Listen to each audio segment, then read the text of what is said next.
경제계 주요 뉴스입니다. 메모리 한파를 겪고 있는 삼성전자가 세계 반도체 매출 순위에서 인텔에 밀려서 2위를 기록했습니다. 메모리 위주의 SK하이닉스는 10위권 밖으로 추락한 가운데 비메모리 반도체에 대한 투자가 확대돼야 한다는 목소리가 높아지고 있습니다.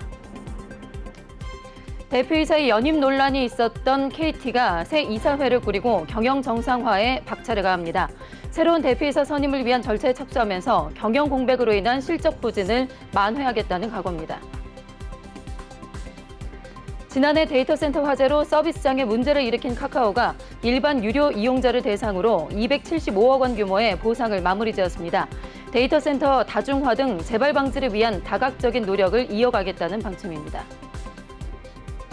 편의점 업계가 아이스크림과 자체 브랜드 품목들의 가격을 낮추거나 동결하면서 정부의 물가 안정화 기조에 동참합니다. 자체 마진을 축소해서 중소협력사와 상생 방안을 모색한다는 계획입니다.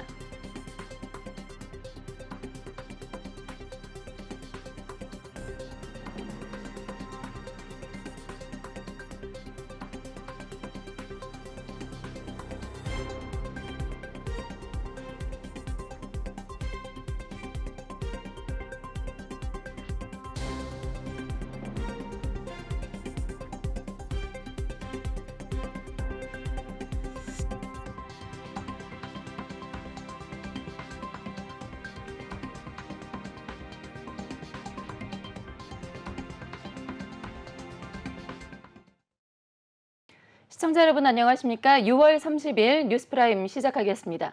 오늘의 첫 코너는 취재기자와 함께 경제계 이슈들을 정리해보는 시간이죠. 프라임 이슈 전한올 기자와 함께하겠습니다. 어서 오세요. 자, 올 상반기에 최저점을 찍을 것으로 예상이 되는 암울한 반도체 업계 소식부터 좀 알아보죠. 특히나 최근 들어서 악화된 업황을 여실하게 보여주는 수치들이 계속해서 나오고 있습니다. 이번에는 삼성전자가 인텔에게 결국에는 세계 반도체 순위 1위 자리를 내줬다라고 한다고요. 네, 그렇습니다. 메모리 반도체 불황이 장기화되면서 삼성전자가 메모리 반도체 매출 순위에서 인텔에 밀려 2위에 자리했습니다. 시장조사기관 옴디아에 따르면 올해 1분기 삼성전자 반도체 매출은 작년 동기보다 56%가량 감소했습니다. 인텔의 같은 기간 매출은 작년 동기보다 38% 줄어든 것으로 나타났습니다. 삼성전자는 작년 연간 기준으로는 글로벌 매출 1위에 올랐는데요. 다만 분기별로 보면 작년 3분기부터 3분기 연속 인텔의 1위 자리를 내줬습니다. 통상 양사가 시황에 따라서 엎치락 뒤치락했던 점에 비춰볼 때 크게 걱정할 만한 이슈는 아닌 걸로 보입니다. 특히 삼성은 파운드리나 시스템 반도체로 포트폴리오를 다각화하면서 어느 정도 숨통을 튼 모양새입니다. 실제로 지난해 10위권에 든 3대 메모리 제조사 중에서 삼성전자만 유일하게 선두권 자리를 지켰습니다. 네. 자, 경쟁사인 SK하이닉스의 상황은 더욱더 지금 심각해 보이죠.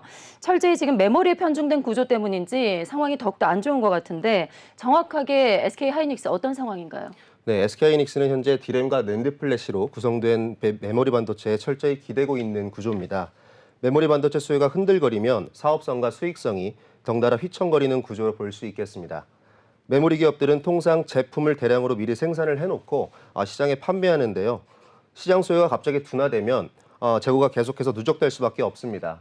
제품 누적은 가격 하락으로 이어지고요. 기업의 수익성 악화로 연계됩니다. 최근에는 글로벌 매출 탑10 안에 꾸준히 들었던 SK하이닉스가 10위권 밖으로 밀려나면서 악화된 수익성을 여실히 보여줬습니다.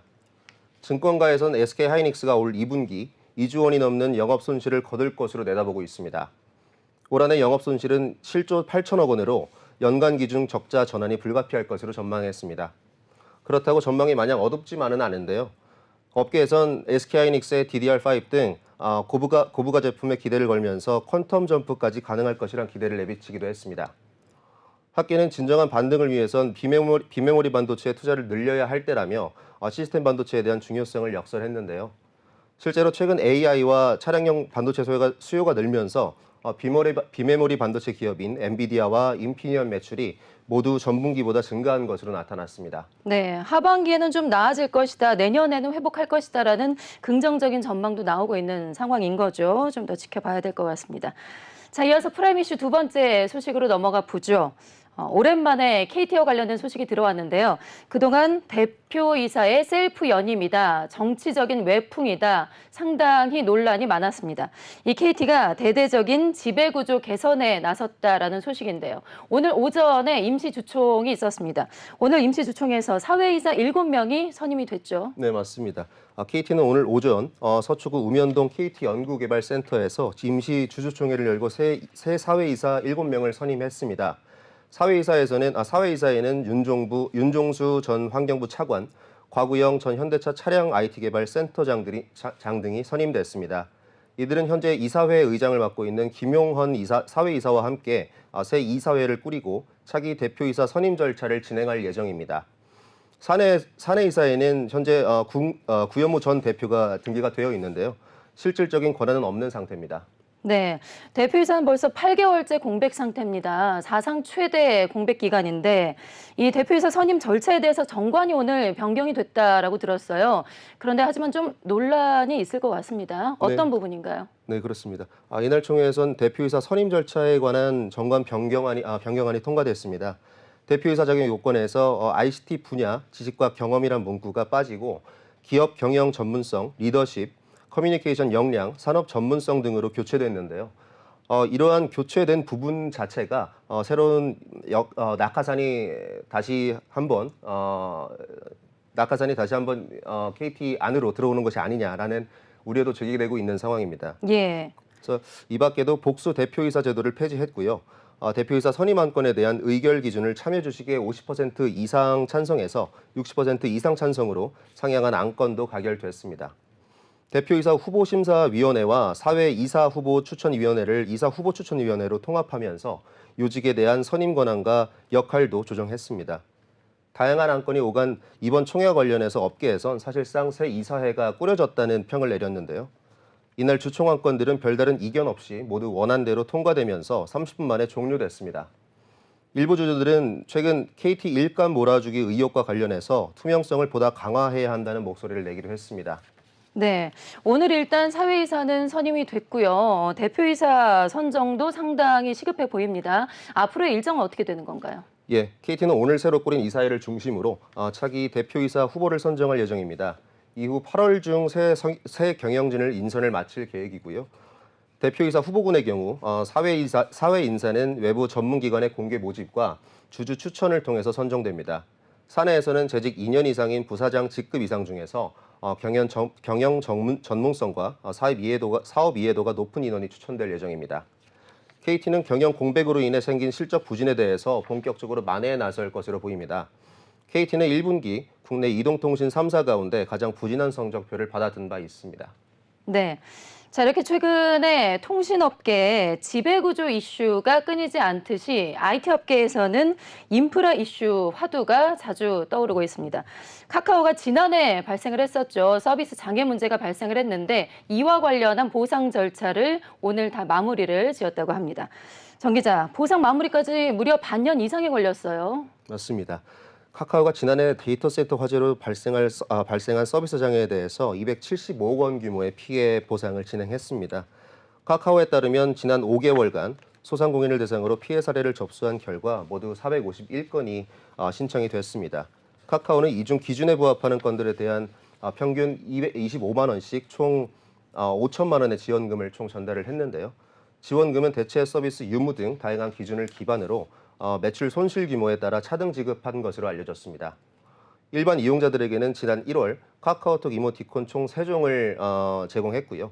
카카오 게임즈와 카카오 모빌리티 등 유료 서비스를 이용하는 고객들에겐 지난 12월 약관에 따라 보상을 완료했습니다. 앞서 지난해 10월 카카오는 서버 약 3만 2천 대가 자리한 판교 데이터 센터에서 발생한 화재로 인해서 카카오 등 주요 서비스를 제대로 서비스를 하지 못했습니다. 카카오는 데이터 센터 시스템 다중화 등 다양한 개선책을 통해서 재발 방지에 적극적으로 나서겠다는 방침입니다. 자, 이어서 프라임 이슈 네 번째 소식인데요. 편의점 업계 소식을 전해드리겠습니다. 정부의 입김이 라면 업계, 베이커리 업계의 가격 인하 경쟁으로 이어졌었는데 편의점 업계까지 미치게 된 것 같습니다. 최근에 아이스크림 가격에 이어서 자체 브랜드 PB 상품 가격까지 동결하기로 결국에는 결정을 했는데요. 얼마나 이제 가격 인하하고 동결을 하게 될까요? 네, 지금 현재 편의점 업계가 아이스크림과 자체 브랜드 일부 상품에 대해서 가격을 내리거나 동결하기로 했는데요. 네. 사실상 동결에 가깝다고 볼 수 있겠습니다. 인하 자체는 사실상 많지 않고요. 예. CU와 GS25C, 세븐일레븐, 지마트 24 등 편의점 4사는 롯데 웰푸드가 출고가 인상에 따라 다음 달 1일부터 올리기로 했던 아이스크림 가격을 당분간 유지하기로 했습니다. 물가 안정 동참 열기는 자체 브랜드 상품으로까지 연결이 되는데요. CU는 오늘 자체 브랜드 상품을 가격을 인하하겠다고 발표했습니다. 가격 인하 발표는 유통업계로선 처음입니다. 정부의 물가 안정 기조에 적극적으로 동참하기 위한 것인데요. 이번 발표로 CU의 통합 자체 브랜드인 헤이로 스낵 3종과 우유 2종의 가격이 100원씩 내려갑니다. CU 측은 원자료 가격 인상으로 어려움을 겪는 중소납품처의 공급가 조정 없이 자체 마진을 축소해 이뤄지는 것이라고 설명을 했습니다. 이마트24도 고객들이 많이 찾는 자체 브랜드 생수 1종과 페트커피 4종, 우유 1종 등의 가격을 연말까지 동결하기로 했습니다. CU와 이마트24는 다음 달 다양한 인기 상품을 대상으로 반값 할인이나 1+1, 2+1 등의 행사를 진행할 예정입니다. 네. 자, 이어서 프라임 이슈 다섯 번째 소식으로 넘어가 보겠습니다. 전반적인 물가 안정 움직임에도 불구하고 고금리의 인상세는 멈춰설 수가 없을 것 같습니다. 지금 제2금융권도 연체율이 높아지면서 상당히 위험한 상황인데요. 제2금융권이 제공하는 중금리 대출의 이자가 지금 상향 조정됐다고요? 얼마나 높아졌을까요? 네, 맞습니다. 저축은행의 경우에는 기존 16.3%에서 17.5%로 오르게 되고요. 예. 상호금융의 경우에는 올해 상반기 9.01%에서 하반기 10.5%로 높아집니다. 금융위원회는 오늘 조달금리 변동폭을 반영해서 민간 중금리 대출 금리 상한을 상향 조정한다고 발표를 했습니다. 이번 조정안은 하반기부터 적용이 될 예정이고요. 카드는 11.29%에서 12.14%로 캐피탈은 14.45%에서 15.5% 상향 조정됩니다. 이번 조정은 올해 5월 이금융권의 조달금리가 지난 2021년 말보다 1.15%에서 2.07% 높아짐에 따라 이뤄졌습니다. 정부는 저신용자에 대한 자금 공급을 원활하게 하기 위해서 지난 2016년부터 중금리 대출 제도를 운영하고 있는데요. 이번 조정안에 따라 저등급 신용자들을 대상으로 한 대출 시장이 더 팍팍해질 것으로 보고 있습니다. 네. 자, 이어서 여섯 번째 프라임 이슈 짚어보겠습니다. 팍팍하기는 주택 시장도 매한가지인 것 같습니다. 지금 전국적으로 주택의 미분양 사례가 줄고 있기는 한데 악성 미분양이라고 하죠. 준공 후 미분양 상태는 오히려 더 늘어나고 있다고 합니다. 자, 이 소식도 자세하게 알아볼까요? 네. 최근 미분양 주택이 3개월 연속 감소세를 이어가고 있는데요. 국토교통부가 오늘 발표한 주택 통계에 따르면 지난 5월 말 기준 전국 미분양 주택은 6만 8,865호로 전월보다 3.5% 감소했습니다. 미분양 물량은 올해 3월 11개월 만에 감소세로 돌아선 뒤 3개월째 줄고 있습니다. 하지만 공사가 끝난 뒤에도 분양되지 못한 악성 미분양 사례는 오히려 늘어나고 있는데요. 5월 기준 악성 미분양은 8,892호로 전월보다 2%가량 늘었습니다. 지역 내 후분양 단지를 위주로 꾸준히 발생하면서 증가세를 견인한 것으로 보입니다. 전체적인 주택 매매 거래는 전국적으로 소폭 회복한 모양새입니다. 지난 5월 전국 주택 매매량은 전월보다 16% 늘었습니다. 수도권은 지난달 전월보다 18.8% 증가했고 지방도 같은 기간 13.9% 증가한 것으로 나타났습니다. 네, 일곱 번째 프라임 이슈 짚어보겠습니다. 요새 한창 뜨거워지고 있는 전기차와 관련된 소식인데요. 전기차의 비중이 이제 우리나라에서도 상당히 높아지고 있는데 그럼에도 불구하고 전기차 충전과 관련한 인프라는 여전히 좀 미미하다라는 지적이 끊이지 않고 있습니다. 자, 정 기자, 이번에 정부가 충전기 확충 방안을 내놨다고요? 어떤 내용이 담겨 있을까요? 네, 정부가 이번에 발표한 전기차 충전시설 확충 및 안전 강화 방안에 따르면 2030년까지 충전기 개수를 6배로 확충을 합니다. 2030년까지 전기차 420만 대를 보급하겠다는 목표에 맞춘 겁니다. 정부는 생활 거점에는 완속 충전기를, 고속도로 휴게소와 국도변 주요소에는 급속 충전기를 집중 설치할 방침입니다. 충전기 확충을 위한 규제 개선과 신기술 활용에도 적극 나설 방침입니다. 정부는 안전 강화 방안에도 동시에 내놨는데요. 바로 내년에는 새로 건축 허가를 받는 건물에 지하 3층까지만 충전기를 설치할 수 있게 됩니다. 전기차가 늘면서 관련 화재도 증가하고 있기 때문인데요. 화재 진압이 어려운 지하 공간을 최소화하기 위한 겁니다. 소방청에 따르면 2017년 한 건이던 전기차 화재는 2022년 43건으로 43건으로 크게 늘어났습니다. 정부는 전기차 충전기가 설치된 지하 주차장은 불에 일정 시간 견딜 수 있도록 내화 구조로 짓게끔 규제하기로 했습니다. CCTV 설치도 의무화하겠다는 방침입니다. 네, 마지막으로 프라임 이슈 8번째 소식 알아보겠습니다. 최근에 고금리다, 고물가다 상당히 힘든 상황인데 이 와중에 상당히 훈훈한 따뜻한 소식이 들어와 있습니다. 한국거래소의 IT 자회사인 코스콤이 늘어나는 정보 소외계층을 대상으로 사회공헌에 나선다고 하는데요. 자, 정기 기자, 따뜻한 소식인데 이 소식 자세하게 알아볼까요? 네, 한국거래소의 자회사인 코스콤이 국내외 정보 소외계층을 대상으로 IT 기기와 교육 지원 등 다양한 IT 희망 나눔 사업을 전개합니다.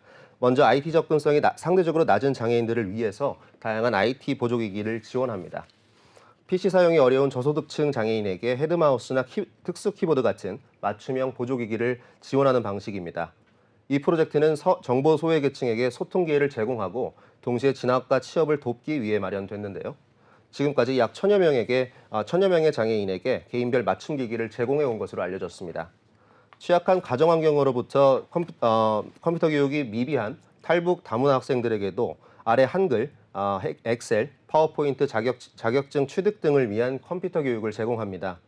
경력 단절 여성과 결혼 이주 여성들의 인력 개발에도 힘을 보탭니다. 코스콤은 영등포구, 강서구, 마포구, 경기도 안양시 등 지역센터와 연계해 각 지역 내 경력 단절 여성에게 디지털 큐레이터 양성 과정과 이커머스 교육 등을 진행합니다. 이 프로그램들은 업무에 바로 활용할 수 있는 실전 위주의 교육들인데요.